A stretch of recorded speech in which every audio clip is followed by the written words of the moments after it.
Hola, my friend. I'm Melissa V. Cartwright, and welcome to the Passionate Performer Podcast. You have a voice that deserves to be heard, and you also deserve to have a performance career where you don't feel like you're sacrificing who you are to meet the demands of the industry.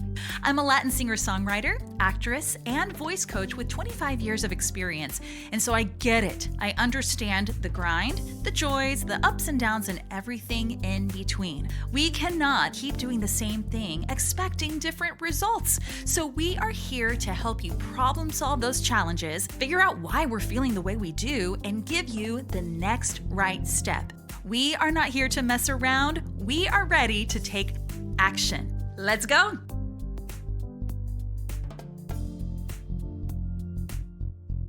Let's get right into it, my fabulous singer. I'm so glad that you have pushed play on this, and here we go. Let's say it was an audition situation. Maybe you actually performed something, and like a singing competition even, and you got this feedback that we're actually looking for someone that sounds a little bit more pop. And pop music is so vast and there's so many subgenres. So as a performing singer, like, what does that even mean? How do I make something sound more pop, right? Like, why did I get this feedback? And so obviously you listen to that and you may be feeling a little confused. It may be inciting some feelings of like, I thought I did. I was singing a pop song. What do they mean by the sound doesn't sound pop enough? This often happens in my experience, like me singing as well as singers that I'm working with or have worked with that have very strong either classical background training or Broadway. Both of these are characterized by a lot of vibrato, even a lot of very open vowels. Another opening, lots of vibrato on all the notes. Same thing with a classical song. So maybe let's start there as to what we're feeling, why we're feeling it, and how to start applying a little pop technique that you can try with me as you listen to this. If you're in the car, maybe you can try it afterwards, download this episode for later, but let's get into it.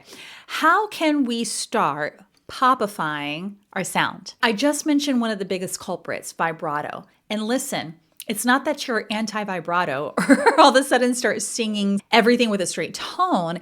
Take notice and an inventory of how much it's in every syllable that you are singing. I'm going to use Jessie J's Domino, for instance, just because it's a very identifiable pop song. It's upbeat. If we were to take the line, dirty dancing in the moonlight, dirty dancing in the moonlight. That was me slowing it down so that I could add vibrato to every syllable. And there you go. I had to slow down to make space for all of that was going on.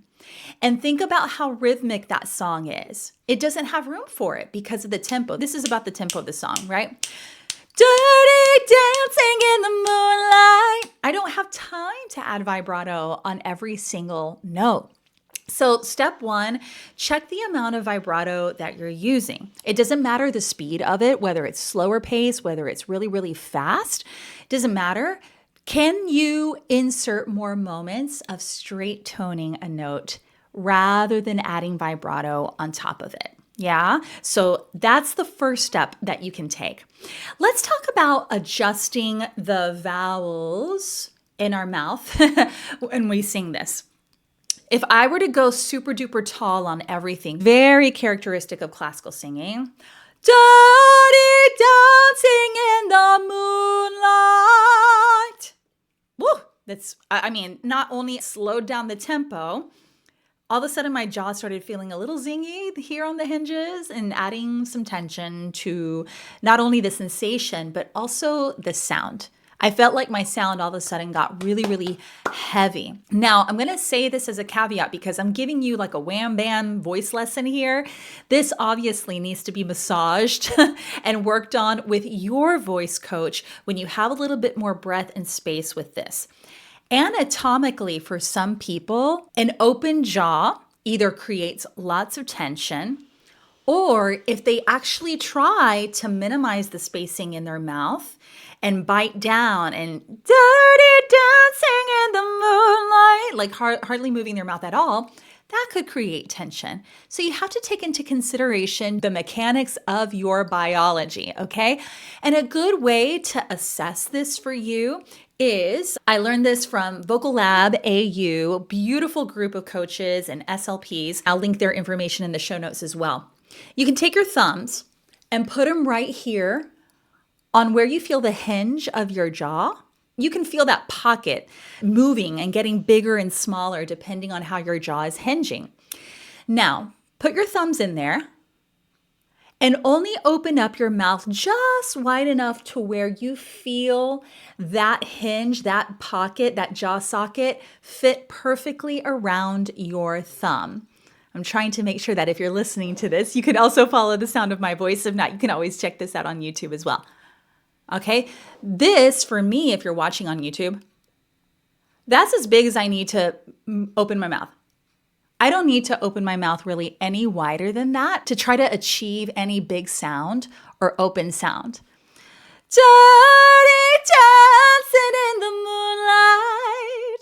That feels good to me, and it didn't feel forced or pushed. So that's something that you can try in terms of, oh, well, I keep being told to drop my jaw or open my jaw. Well, you got to ask why.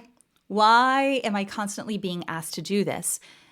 Because you may see someone else open or drop their jaw and it looks like there's a lot of spacing. For you, that may not work, right? It may create an adverse effect like creating more tension physically as well as sound-wise. So lessen the vibrato. Let's take a look at the openness of your mouth. Dirty dancing in the moonlight. You could try making all of your vowels very, very narrow, depending on what you want to achieve. Dirty dancing in the moonlight. And the easiest way to do that is by smiling. You minimize the space. That for you may actually create a very vibrant sound, right? Very, what we would call a forward placement sound that is synonymous with a lot of like mixing and belting that you hear. But maybe you like sounds like Celine Dion, John Legend that have a richness to them, but they're still full. That's where you would open up the mouth just a little bit and go less this way, like a smile, and a little bit more vertical. Dirty dancing in the moonlight. Right, so I just gave you two different audio flavors, basically, of how you would want to interpret that lyric and how you would want it to sound, depending on how you want to popify the song. Now, let's talk about riffing and all the ornamentation. That is very synonymous with pop singing and in other cross genres like R&B and jazz. We hear lots of vocal agility as well.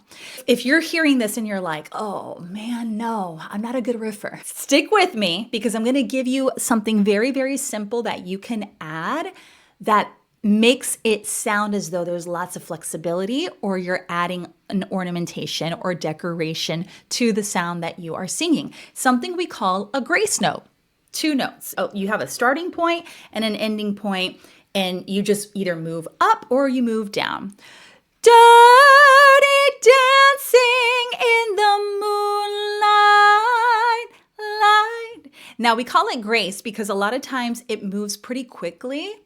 And sometimes it turns into a scoop where you actually don't hear 2 individual notes. You hear almost like a baby slide between the 2 points. So I'm going to break it down. You can sing along with me, so that you can hear the individual notes, and then I'll do it again, sliding between the 2, and then we'll get it back up to tempo. Okay, here's round 1 where you hear the individual notes.